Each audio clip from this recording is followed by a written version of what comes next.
আয়া দেখছি আমি আসার পরে দেখি আমার চাচারা আমার বাবা নিয়ে গেছে বললাম ভাই কি হয়েছে? তারপরে বললাম ধরার পরে তারপরে সবাই আরো অনেক মানুষ আইছে। তারপরে আমার বাবারে ধইরা আমার চাচারে আমরা সবাই মিলে আমাদের সরকারি পুষ্করণী ফান্ড নিয়েছি না, এখান থেকে সিএনজি দেয়া আমরা হবিগঞ্জ হসপিটাল নিয়েছি।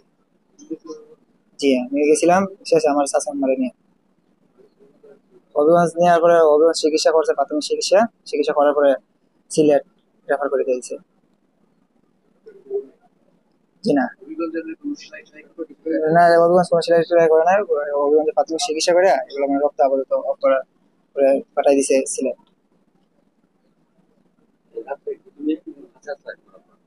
না আমি রাত্রে কাছে দিলাম, আমি আইসি উলি শুনে আইসি কাছে। আমার চাচা মা ছিল।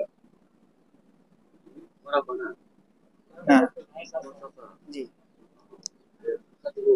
কাছে পাশেই আছিল। বাড়িতে না, সিলেট গেছে সাথে রাত 1:30টার দিকে। আমার চাচা লাগে 1:30টার দিকে, রাত্রে 1:30টা দিকে উঠে এসে দিকে আমার বাবা আমার চাচারা ধরে রাখছে, গলা দিয়ে রক্ত পড়তেছে, গলা এদিকে সাইডে। সুর বলতে আমরা যাই না, সুর হইলে তো আমার চাচা ঘুমাই রয়েছে, সুরে তো গুরু নিয়ে দিত। ঢুকছে ওই যে এইদিকে গর্ত করে। জি সঙ্গে থাকুন, আমি আপনাদেরকে একটু দেখাই আসলে যে গর্ত দিয়ে প্রবেশ করে ছুরি আঘাত করেছে সেই ঘরটি একটি টিন শেড ঘর, টিনের নিচ দিয়ে সেই গর্তটি করা হয়েছে। এই যে দেখতে পাচ্ছেন একটি গর্ত, এটা হলো ভিতর সাইড। আমি যদি আপনাদেরকে বাহির সাইডের দৃশ্যটি দেখাই, এই যে দেখতে পাচ্ছেন এটা হলো বাহির সাইড। গর্তটা কিন্তু দেখতে তেমন একটা বড় সড়ো নয়, সেই গর্ত দিয়ে প্রবেশ করেছে। এখান থেকে যে বিষয়টি জানা গিয়েছে, রাত্র প্রায় 1টা থেকে 1:30টার দিকে রুমের ভিতরে প্রবেশ করে তার বিছানার উপরে গলায় আঘাত করে রক্তাক্ত অবস্থায় তাকে ফেলে রেখে যায়। আমরা তার বিছানার আলামত দেখেছি, রক্তাক্ত বিছানাও আমরা দেখেছি। এখানে শত শত উৎসুক জনতারা এখানে আসছেন আসলে সেই আলামতটি দেখার জন্য।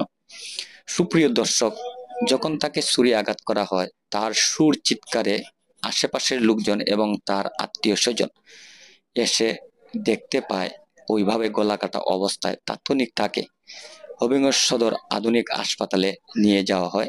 এখানে থাকা কর্মরত চিকিৎসক তাকে রেফার করেন সিলেটে, তাকে হবিগঞ্জে রাখা সম্ভব হয়নি। তাই আমরা তার জন্য সকলেই দোয়া করি। উনি অত্যন্ত মারাত্মকভাবে জখম হয়েছে, ওনাকে যেন আল্লাহ রাব্বুল আলামিন সুস্থতা দান করে আমাদের মাঝে আবারও ফিরিয়ে দেন। আর সুপ্রিয় দর্শক, কি বলবো, আপনারা এই কমেন্ট বক্সের মাধ্যমে আপনাদের মূল্যবান মতামতটি জানিয়ে দেবেন। আর ওই ঘটনাটি ঘটেছে হবিগঞ্জ সদর 6 নং রাজুরা ইউনিয়নের অন্তর্গত উচাইল চাইনাও গ্রামে আব্দুল আলী সর্দারের বাড়িতে। আব্দুল আলীর ছেলে শাহানুরকে গলায় আঘাতপ্রাপ্ত করেছে, উনি ভর্তি রয়েছেন বর্তমানে সিলেটে। আমরা যতটুকু জানতে পেরেছি এখানে পুলিশ প্রশাসন আসছেন, তারা তদন্ত করছেন, তারা খতিয়ে দেখবেন আসলে মূল রহস্য কি, মূল ঘটনা কি। এখানে বিদায় নিচ্ছি।